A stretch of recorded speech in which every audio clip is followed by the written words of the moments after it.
Today's video, I'm going to address a question that I've gotten a lot recently, and increasingly recently with all of the yellow belly videos, and that is, what happened to the Escalade? Why is it not fixed? Why am I not putting it back together? And it's a conscious decision not to put it back together. I have left it taken apart on purpose for almost 4 months now. Some backstory for you guys who may be new here, because this is weird to think about. The last time this thing ran, I had 30,000 subscribers. Hi Ruger. I have to tie him to the desk so he doesn't go do stupid stuff while I'm trying to film. He's just gonna sit there for a little bit. All right, he'll be fine. Yeah, this thing blew up at the beginning of November, and there's videos about me tearing it apart. If you watch it, it torched the head pretty much, but it ended up cracking all of the parts of the valves in between the head. And I thought I could just get them fixed, throw it back together and go. And I was gonna take this thing to Cletus and Cars in November, but that ended up not happening because the heads couldn't get fixed quick enough. And so we brought Uncle Rob, and that was a disaster in itself, but we learned a lot. Current state of the Escalade is everything to put it back together is still packed inside of it, including the headers that Adrian polished. He's been getting work done in Memphis on his own stuff. It's just chilling. It's kind of sad, but at the same time, I really have no regrets. I just don't. And for the simple reason that you gotta think, I started the turboing process of this thing in the beginning of 2017. And all of 2016 was wrapped up in this thing too, and it had the blower on it. So this Escalade has pretty much been the center focus, consuming my entire life for 4 solid years. And kind of worn out, I'm not gonna lie. Tired of looking at the same bolts, the same things, doing the same stuff. It was just like, okay, now what? Also, I didn't want to be known as Escalade guy. I was like, okay, I'm gonna leave this thing taken apart, I'm not gonna touch it, mothballed, and I'm gonna focus on other stuff. I'm gonna get other cars going before I put this back together.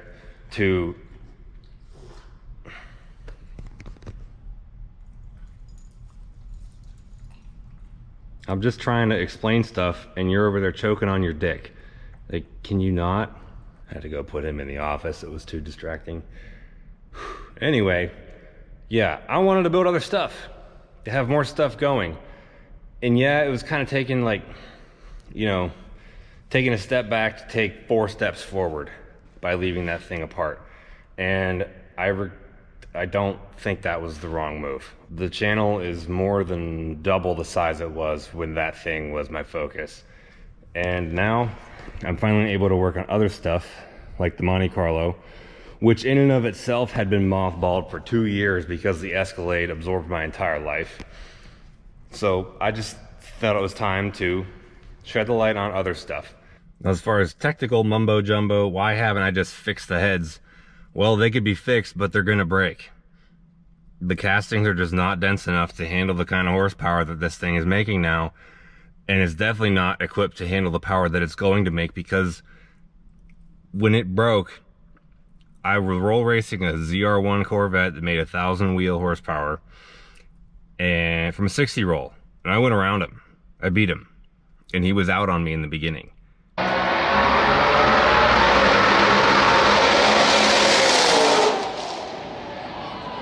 This thing was making some serious freaking power, like over 2,000 at the crank, all day and twice on Sunday, over 2,000 at the crank.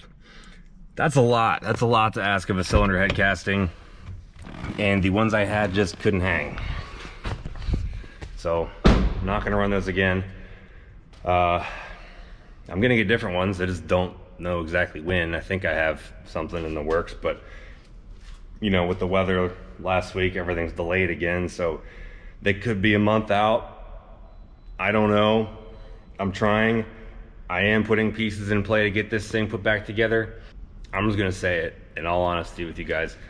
I could have bought heads for this thing months ago, but I didn't, because I know if I apply myself and pick up the phone and sit down and type some emails and actually try, I can find a cylinder head sponsor.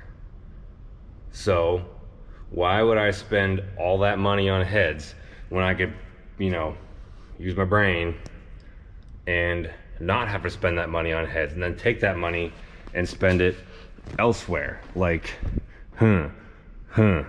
and that engine there that is not in a vehicle yet, which we'll get to that too. That's the state of the union on the Escalade. That's why I have not fixed it.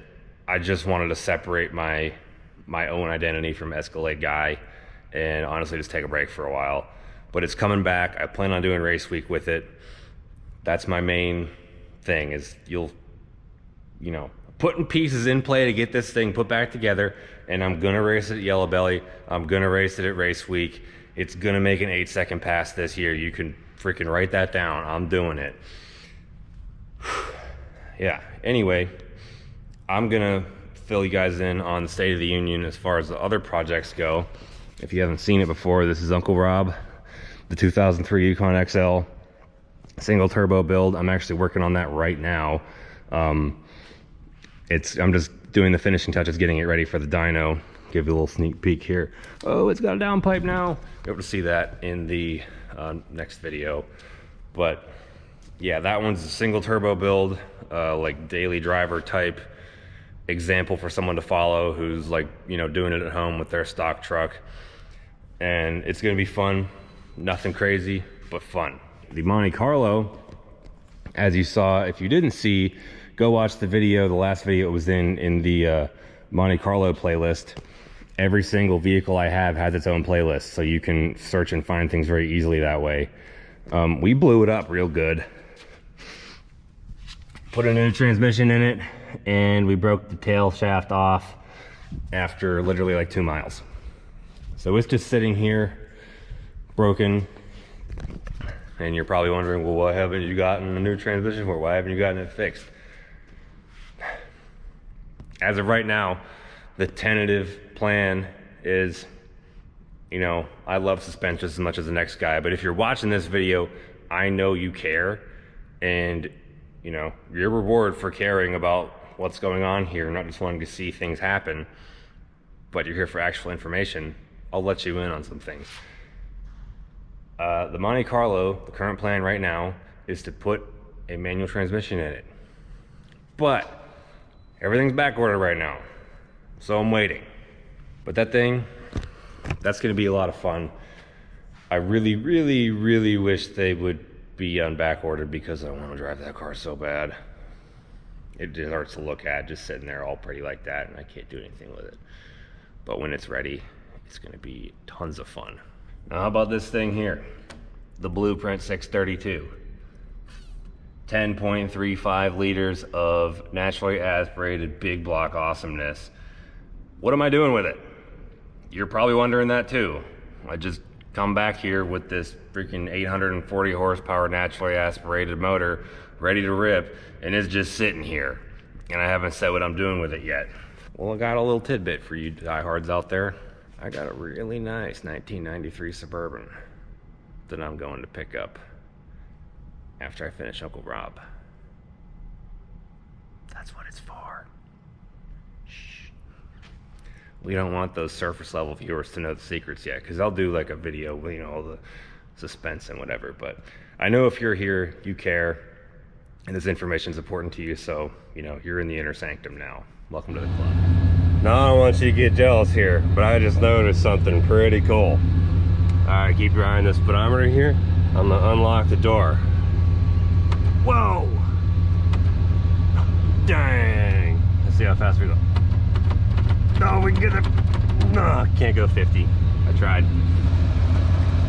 Oh, no! I'm gonna take the old hog for a spinner on the block, just to juice up the battery. Officer, I don't know how fast I was going, because on the third honk it jumped up.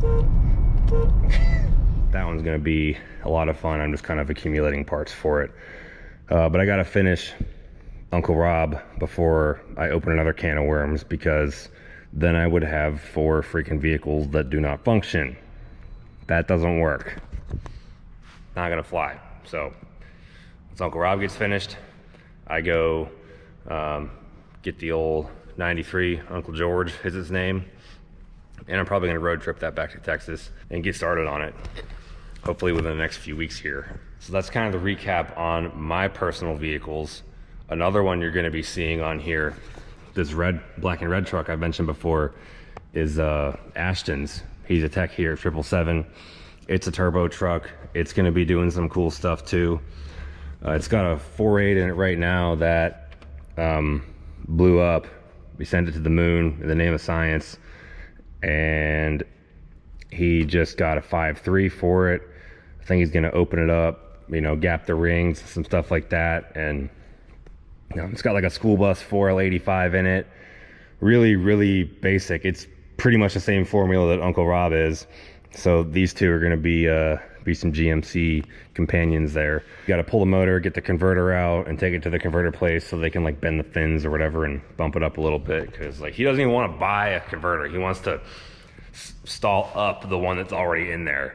So this thing is like to the core a budget build, which is really, really fun. I've been documenting tidbits of the process. Like I went and picked up a motor for him. I got footage of that. It's all just kind of gonna be its own video when we actually get to work on this thing. This is John Lawson's freaking end game car. The guy who owns 777. His build in process is kind of on the back burner because we're working on a CTSV right now, which he's actually daily driving. Otherwise I'd go show it to you.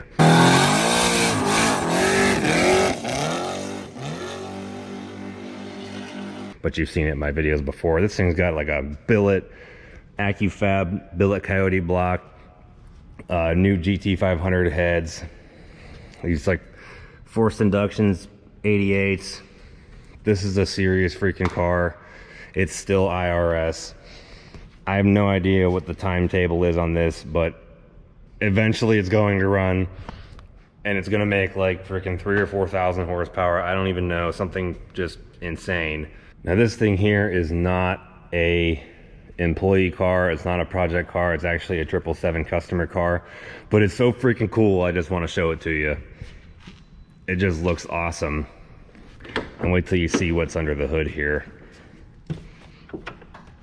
Yeah, it says 6.6 TA. That's not a lie. It's a stroker motor. But not only is it a stroker motor, it's a freaking LSA, dude. On some Forge Star F14s. Like, this car is just so freaking money. Like, I would drive this car. I'd drive the crap out of this car. I don't know how much power it makes. We're gonna find out soon, but it's freaking awesome. And you know, like, I really like looking at it. So, you know, if you're like in the DFW area or something in a several hour radius, as long as you're willing to bring something out here and you got a cool looking car, you should bring it to 777 for your build so I can look at it, because I like looking at cool looking cars like this one. This square body is also in process. That's a 6-liter with ported heads, Holley Terminator system. It's super clean. The customer that owns this is actually his first truck. He got it when he was 16, and he somehow managed to find it again recently, brought it here with the intent to get it LS swapped and race it on Rocky Mountain Race Week. So that's pretty awesome. Let's take a look at the interior. Dude, it's so clean. So clean. Like, this is a cherry example of a well done square body. I mean, not even well done, it's freaking original, but that's well done. I also got a question for you guys, and I'm legitimately curious. You know how I said earlier how I only had 30,000 subscribers the last time the Escalade ran? Well, I want to know, leave in the comments, were you a subscriber / viewer while I was still making videos about this thing, when it was still running? And if you were, leave a comment. I want to know. If you are new to the channel and never saw this thing when it was running like in real time, let me know when you did start paying attention to what was going on here, because I just interesting. Like, I want to know this stuff. I don't know if you guys noticed, but I interact with so many comments, almost all of them, and I will stand by this. You will not find another YouTuber that has the, I guess, following amount that I do, that interacts with their people in the comments as much as I do themselves. It doesn't have somebody else do it. If you get a heart on your comment, if you get a reply to your comment from this channel, it was me. Nobody else has access to it but me. Nobody works for me. If you get something from me on a social media platform, it was freaking me. I did that because I care. So many people, they get to a certain point and they don't think that they have to talk to anyone anymore. They think they're too cool and they're just gonna, like, you know, oh, I need to answer my comments. Oh, all these people are stupid. Like, no. I don't feel any different than I did when my videos got 400 views in a day. Like, it wasn't until August of this past year that my videos got more than 1,000 views ever. Like, if I had a video that got 1,000 views, up until that point, I was like, dang, this is a banger. Like, I posted stuff several times a week that nobody watched, and I didn't care, because I just knew that, you know, if the same 10 people commented on my stuff every time I posted it, like, I'm gonna do it for those 10 people because they care. And, you know, maybe it's a lot more than 10 people now, but if it's 100 people or 200 people or 300 people, I care about them just as much as I cared about those 10 people back then. I'm not gonna lose sight of what that felt like or where that was. It's just not gonna happen. I've learned so much in the past year, past 6 months especially, about just not getting caught up in, you know, doing it for content. I'm done doing it for content. I've been done. I started to slip and go down that road where I was tailoring my actions just for the content because I thought it would do well, or I thought people would like it. And it left me really unfulfilled because I was not doing what I set out to do. What I set out to do is provide information and lessons in an entertaining way by pursuing my own passions and things that I like. So that's pretty much it. I don't fit a mold of a specific type of channel. And then I get people on there saying, oh, well, you gotta have, you know, builds and rotate them and blah, blah, blah, and you don't finish stuff fast enough. Well, if that's you and your butt, how you can get out of here. You can leave. I don't care. I don't care. You know why? Because for every person who wants to me to be something that I'm not, there's 2 or 3 people that are going to resonate with exactly what I am. And I stand by that. Authenticity rules the day. I'm just me. I'm always going to be me. That's not going to change. That's why I build freaking heavy Suburbans and not, you know, stripped out cars just trying to go fast like everybody else because people think you should. I do what lights me up inside. And I think you guys kind of pick up on that. For us people who are full-time YouTubers, like, this is our main job. It's not all sunshine and rainbows like you think it is. Like, it's hard. You have to treat stuff like a business because it is. You know, I'd like to just throw money at stuff, but like, I can't. You just can't. Like, you gotta pick and choose what you spend money on, what's gonna produce the return, what's worth your time and what's not, you know, because it's not like a side project where if you have like a main job, you can kind of piddle with this whenever you want because like you're doing this. But for us, this is all we got. It has to work. It has to work. So, you know, at the end of the day, you do have to treat this stuff like a business. But if the decisions and trajectory do not resonate with my core desire to do or not do that thing, I'm not gonna do it. Like, it was my core desire that felt it was the best idea to leave the Escalade alone, just for my own sanity. I was just tired of it. I needed a break. And I thought that that made sense from, you know, the business end of things too, because, you know, I'll leave it there, just kind of whatever, and by the time it comes back, people are going to be ready for it because they missed it. Just like me. I'm missing it too, and it's time to bring it back.